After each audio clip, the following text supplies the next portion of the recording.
Start. হাজার হাজার kilometre পাড়ি দিয়ে সাহারা মরুভূমির ধূলিকণা গ্রিসের রাজধানী অ্যাথেন্স হয়ে সুইজারল্যান্ড ও ফ্রান্সে এসে পৌঁছেছে। এই ধূলিকণা এমন কমলা রঙের একটি রং ধারণ করেছিল এবং পরিবেশবিদ এবং চিকিৎসকরা মনে করছেন এটি স্বাস্থ্যের জন্য অত্যন্ত ক্ষতিকর।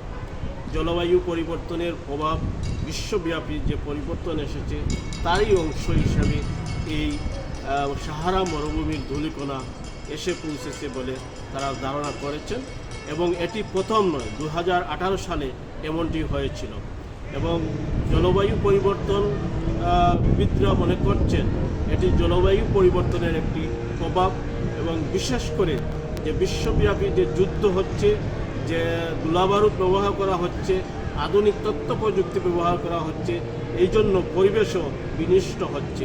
সেই পরিবেশ রক্ষার জন্য বিশ্ব নেতৃবৃন্দদেরকে এগিয়ে আসতে হবে এবং চিকিৎসকরা মনে করছেন যে মানুষের স্বাস্থ্য রক্ষার জন্য এবং মাস্ক ব্যবহার করার জন্য এবং তারা যেন অপ্রয়োজনীয়ভাবে ঘরের বাইরে না আসেন এবং 2-1 দিনের মধ্যেই পরিবেশ শান্ত হবে এবং আবহাওয়া তার প্রাকৃতিক রূপে ফিরে যাবে।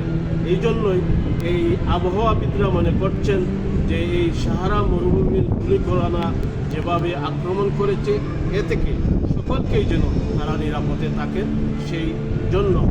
এবং ফরাসি সরকার বিশেষ করে তার আবহাওয়াবিদরা জানিয়েছেন যে এই আবহাওয়ার পরিবর্তনের জন্য তারা যেন সকল নাগরিক যেন তাদের নিজ নিজ সচেতনতা অবলম্বন করে জীবন পরিচালনা করে।